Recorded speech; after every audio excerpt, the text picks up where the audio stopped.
Welcome to Labor Talks, a podcast by NJASAP and for NJASAP that shares important news and information that you consume on your schedule. Labor Talks will tackle vital topics like safety, contract administration, the labor management relationship, and how to navigate life as a NetJets pilot. And we will bring this information to you with the help of experienced union leaders, industry consultants, and subject matter experts. Whether you listen in your car, on the treadmill, or while working on tasks around your home, Labor Talks is a worthy investment of your time and attention. Join your fellow pilots and advocates as Labor Talks. Welcome to Labor Talks. I'm your host, Clare Carey, and with me today is Mentor Committee Chair Captain Sara Cort. Join us as we discuss the ins and outs of your probationary year in this multi-series, Did You Know? Sara, thank you for joining me today. Thank you, Claire. It's a pleasure to be here. Where are you joining us from, actually? Well, I am joining you from Pittsburgh, Pennsylvania. Currently, it's a day off. Lovely. Yeah, it's nice and cold. Stopped raining though, so that's good. I can't say the same for Columbus. It's been pouring. It's been pouring for days. That's winter in Columbus, I guess. Yeah.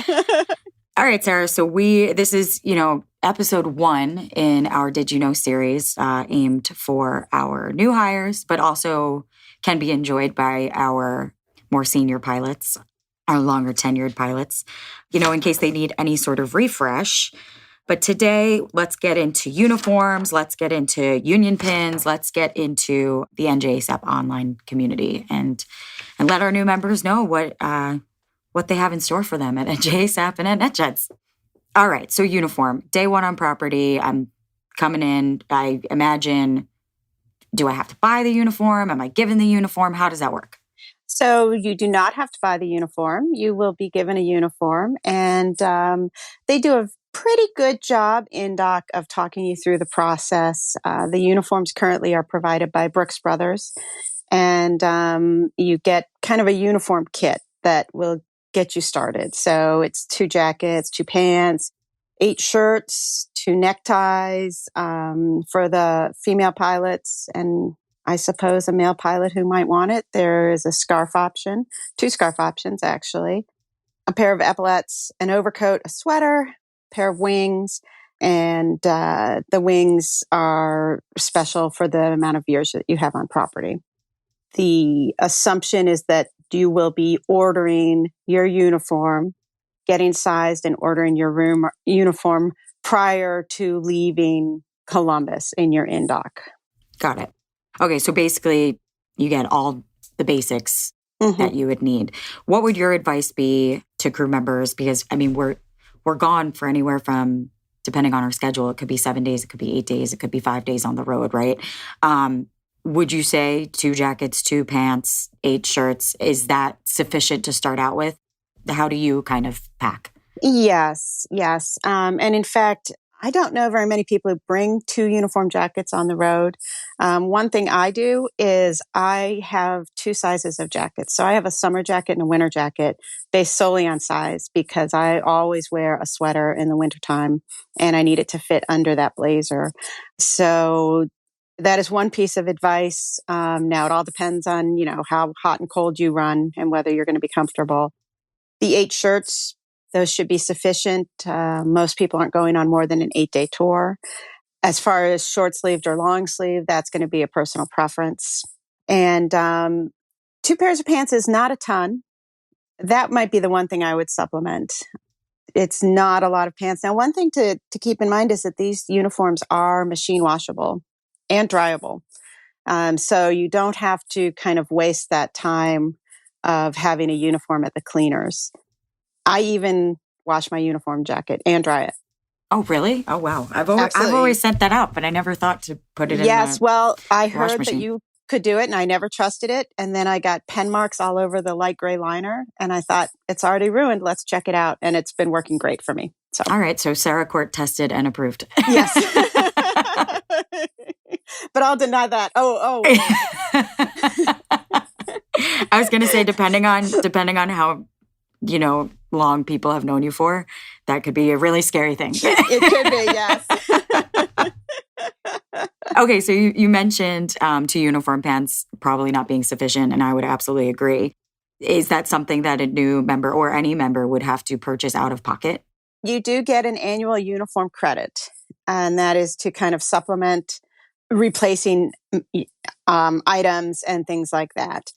It's currently about $650. It does increase every year depending on the cost of the items.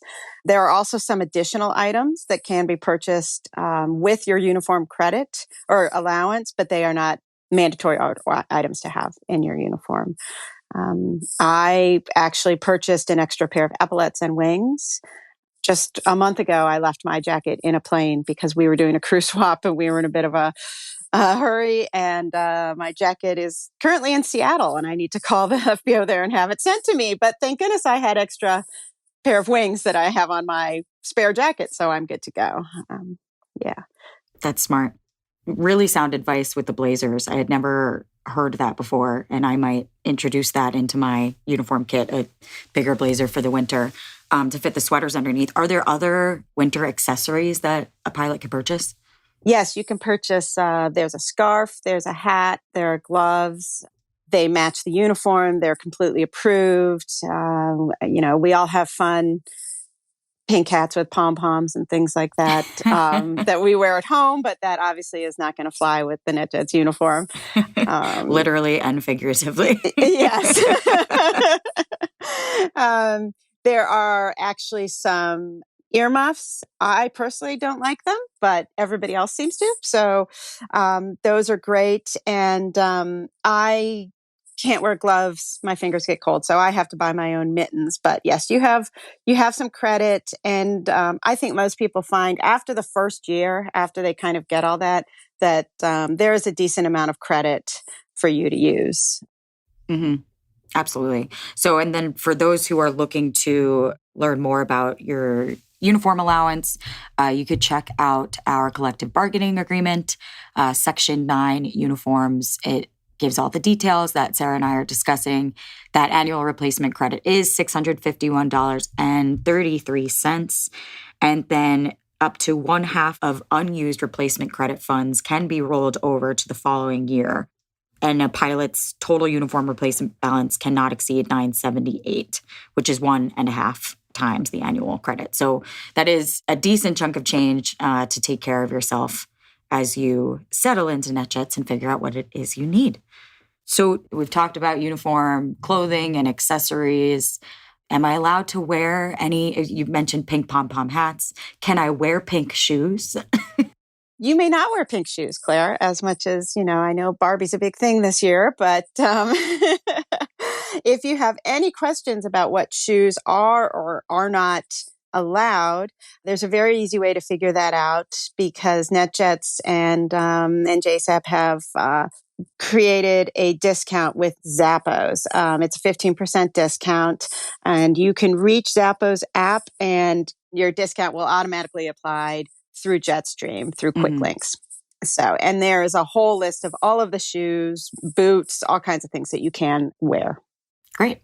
Yep. So that's Jetstream, which is the NetJets website, Crew, Quick Links.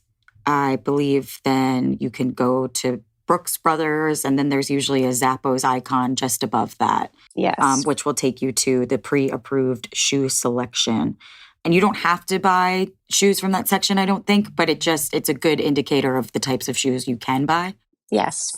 And for if you want to learn more about what shoes are compliant, you may look it up in the crew policy manual located in Comply 365 on your company iPad. Back to uniforms for a second because I'm phenom sized. I'm a captain in the phenom, which means I run a little short. And I don't know about you, but every time I get my uniform pants, I think I can make a full set of pants out of the remaining fabric when I have to get them hemmed. Is that something that needs to be paid for out of pocket, tailoring? Absolutely not. There is a reimbursement of $100 per year for uniform tailoring expenses. And that is quite low, I think. Anybody who's been to a tailor would agree that that's fairly low. And especially for our new members who are getting a full kit of uniforms, not just like an extra pair of pants for the new year. That might not really do it. You can call and get approval to spend more than that $100. After you go to the tailor and they tell you how much it's going to be, definitely get approval for that. Some tailors, I've seen people have, I'm not making this up, a $600 tailoring expense. I believe it. Yeah, but it needs to be pre-approved before you do anything. Yep. And actually, if I may alter your advice a little bit, instead of calling, email uniforms@njasap.com as well as uniform@netjets.com. Yes, that's a great idea. Yeah. And then, of course, if you don't receive any sort of response, we will facilitate that approval process for you. Yeah.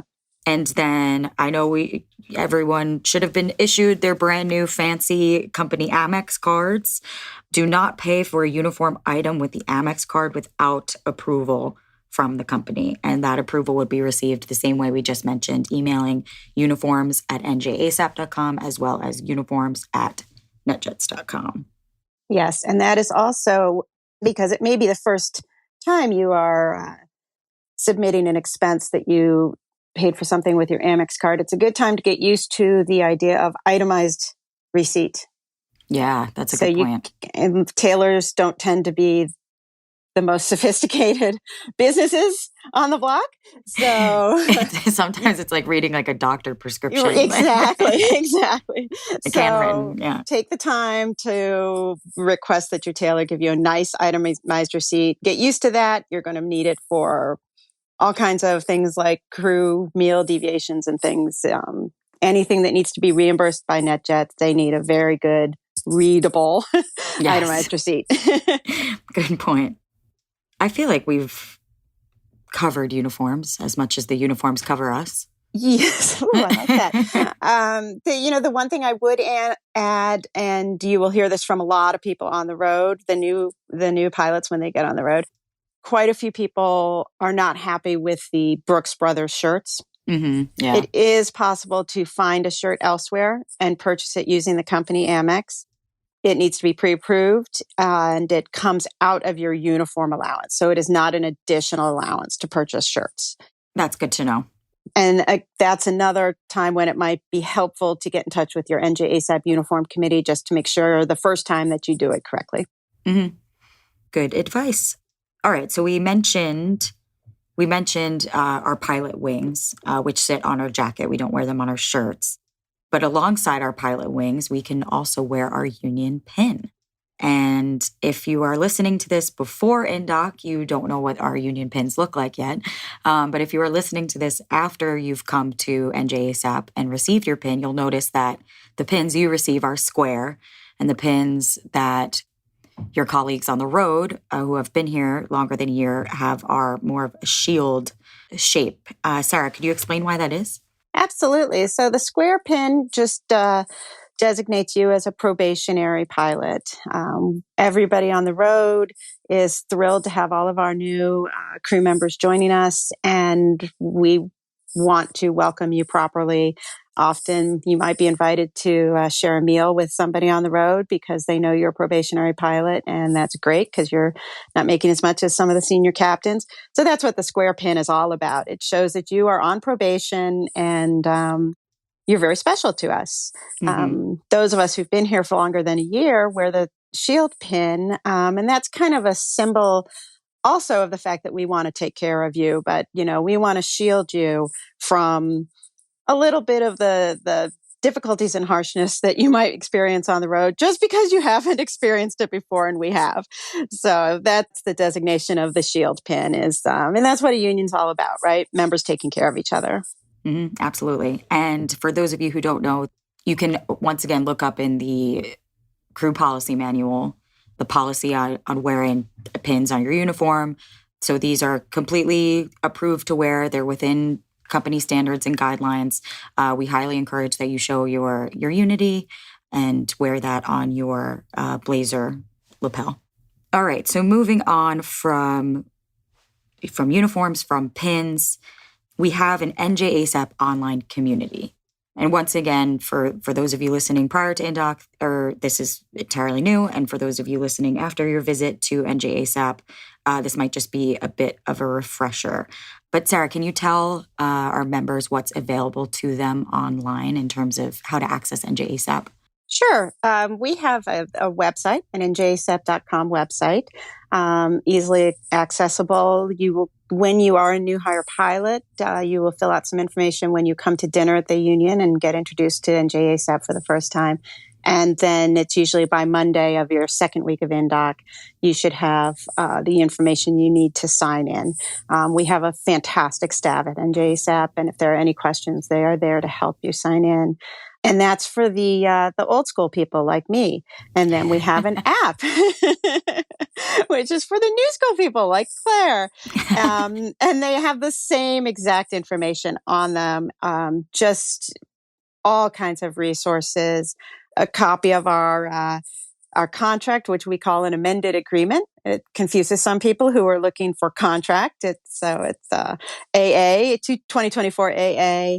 It has news feeds, a list of all the articles that have ever been written by union volunteers that are in certain committees. And then it has links for you to get in touch with community members. Especially the app has very quick links for you to get in touch with important resources. So they are just at your fingertips on that phone that you carry around all the time. And then there is also a member message board that you can access on both devices. I think two really amazing tools that I love on both on the app, but can also be accessed on the website is the quick call feature to the steward on duty, which we highly recommend you also input the steward's phone number into your phone. But if you didn't, or if you lost it, new phone, who dis? There's the quick call feature in the NJASAP app to the steward on duty, which will absolutely be one of your lifelines throughout your time at NetJets. And then also just the magnifying glass search feature within the amended agreement section. So I didn't even know that existed until recently, and I've been here for 3 years. So so anything you're looking for in your contract, you go to the contract either on the app or on the website, and then you can use the search feature to search any word in the contract. And for those of you wanting to know about after midnights, it's not called an after midnight in the contract. I usually look up 2400, and then you will find it. Right. And fatigue, you're not going to find it under fatigued. It's unscheduled rest period. Yeah. So you'll learn your catchphrases to find the things that you kind of want in the contract. But those are my two favorite features on our app and our website. And I definitely think if you were giving yourself, a first day of work or your own new hire checklist, the checklist item on there would be to download the NJASAP app or just familiarize yourself with that or the website. Absolutely. And we do mention when we host the new hires at dinner at the union, and that's generally the Tuesday on their first week at NetJets, they can download that app right away.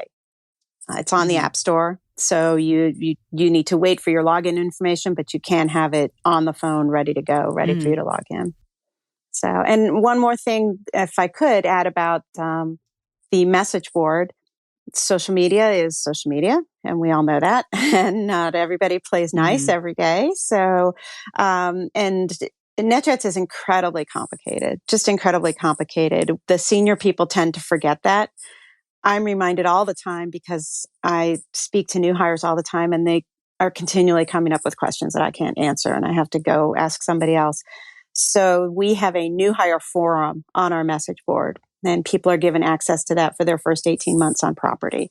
So it's a fantastic resource. It's just new hires, and a couple of the stewards and a couple other committee chairs have access. And then, of course, the mentors have access. So you can get questions answered quickly and without any judgment for the fact that you didn't know. Exactly. And I think, too, it's important to share that our message board does have moderators and terms of service. So we don't censor the things that people say. It gets posted, it gets out there. But if you violate the terms of service, it is posted that someone has violated the terms of service. And I believe that post is taken down and put somewhere else. I'm admittedly not an expert on it because I'm not a moderator, but we do our best to make sure it's a safe space, for lack of better words, but that's probably not the right word. Yeah. No. Well, and you can't have a username either. Right. It's all under So that is done specifically so that people can't get away with saying things and not taking responsibility for what they've said. So another really awesome feature on our website is our seniority attrition dashboard and sorting tool. People often want to see, these are great tools to use if you want to see if you could hold a specific line, if you want to fast forward to the future and see what your seniority number is going to be when you retire at whenever you choose to retire. I have dreams of retiring early, but we'll see. Yeah. So if you go to the NJASAP website and then under Connect and then Dashboard, and then you go up to Menu, and then there's the seniority attrition dashboard and sorting tool. And there might be a quicker way of doing this. So if I've taught you the long way around, I apologize. But it is there for you to figure out. You could type in your fleet, your seat, and what line you want, and it'll be able to pretty accurately tell you whether or not you can actually hold that schedule. So that's a fun feature going into your first year, especially being the lowest man or woman on the totem pole. Yeah. And come July, you can do that for vacations also, vacation slots. Oh, I did not know that. That's awesome. So you could see if you can hold that summer vacation. Yeah, good luck with that. I can't even hold that. I always want my vacations at the weirdest points. My birthday's at the end of September, so I'm always like, okay, end of September vacation, and no one ever takes vacation. Yeah, exactly. I get it every year, so it's great. And then just one additional thing to the website, there is a news feed, and within that news feed lives all of our communications. So obviously you didn't have email access prior to joining with us. But if you want to kind of learn about what's been going on in the recent months, you could access the newsfeed and kind of just see what all the fuss is about. Yes.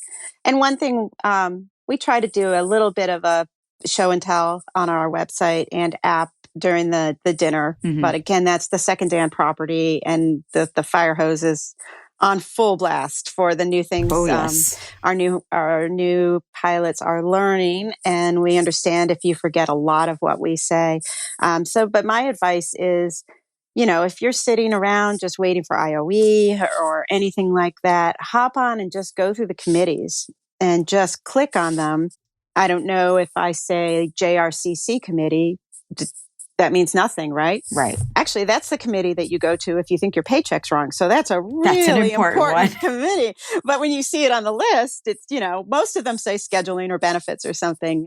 And they also have a few little news items under their committees that they've written or helpful notes. So, there can be a bit of waiting around for things to happen when after you get out of INDOC, either before initial or between initial and IOE.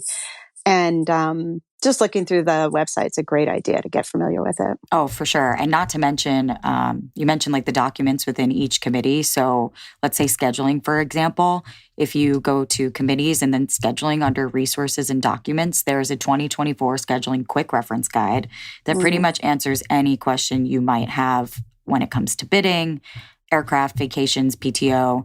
There's also one specifically for vacation bidding, one specifically for voluntary extended days. So all the tools are available to you.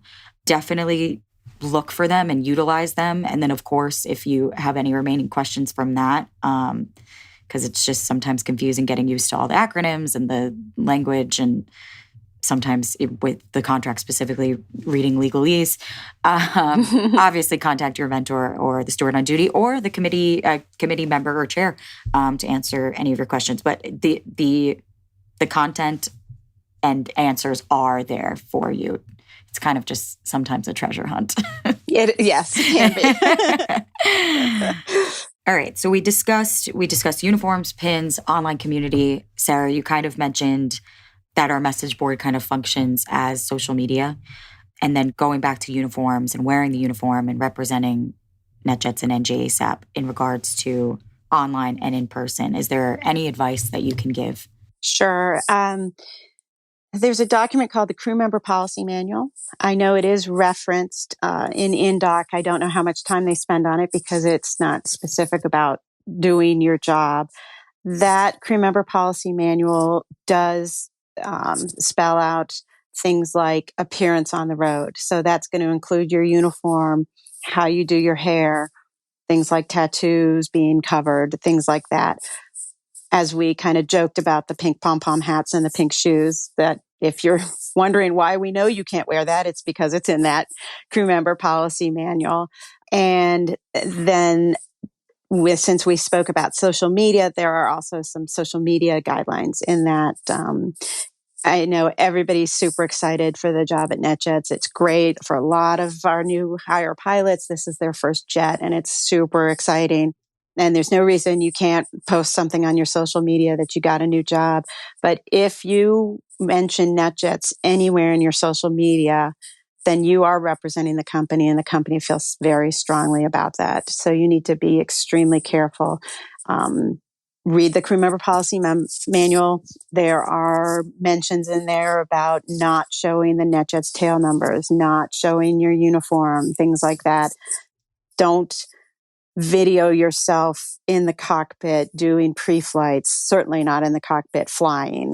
Those are big no-nos, and those are all addressed in the Crew Member Policy Manual. And it's just something that will keep you out of trouble and happy in your career at NetJets. Definitely. And I know it's kind of cheesy, but I think back to, I think it's the Spider-Man line, with great power comes great responsibility. Yes. The moment you put on your uniform, you have to represent NetJets, you have to represent NJASAP. It's not a costume, but dress the part, look the part, and represent yourself and the company well. Because too, I'll never forget the first day commuting in that uniform through an airport. And it definitely feels different than walking through an airport in, your everyday clothes. People are coming up to you and asking where their gate is. They're asking you if you're the one flying their airplane. So just maintain a higher level of professionalism from the moment you step out your door in that uniform and the moment you get back in. Yeah, absolutely. Take pride in the uniform. Take pride. Yep. And make sure that you act that way. And one more thing, everybody knows who we are. We're the biggest fractional ownership. Mm-hmm. We are the biggest. We've been around the longest, I believe. Mm-hmm. And all of the FBOs know who you are. All of the Uber drivers know who you are. All of the hotels know who you are. So, if you do choose to throw on that pink polka dot hat or pink pom-pom hat in the van on the way to the hotel and then strut into the hotel wearing it, people will notice. And don't be surprised if somebody sends a picture of you in that pink hat to Don Whitkey. So just keep yourself safe. Oh, man. Yeah. All that being said, I think we've covered uniforms, pins, and online community. And if there's something that hasn't been said, I'm sure someone will find the information somehow, or someone will call us out for not including it. I would welcome that in the mentor committee because our goal is to prepare our new hire pilots for the job as best we can. And we are always, our presentation at dinner is always evolving to try to give them the best and most current information. So I encourage for feedback. Yeah. Oh, yeah. Yeah, absolutely. Anyway, Sara, thank you so much for sitting down with me to kick off our Did You Know series. Everyone, you'll be hearing mine and Sara's voice more in the future, as well as hopefully some guests, so you don't get bored of just hearing us. But if you are interested in learning more about today's episode or have questions you want answers, please send an email to mentor@njasap.com, and the first available mentor will provide you with support and information. Sara, thanks so much. Thank you, Claire. It was my pleasure. I enjoyed it. Take care, everyone. Thanks for listening, and welcome to NJASAP. Thank you for joining us today on another episode of Labor Talks. If you haven't already done so, please follow NJASAP on Facebook, Instagram, and Twitter @NJASAP. Show your support for the union with comments, likes, and shares. If you enjoyed this episode, encourage your fellow NJASAP members to tune in, and please share recommendations for future podcast episodes with us at podcast@njasap.com. Stay tuned for our next episode, and until then, this is Labor Talks, presented by NJASAP.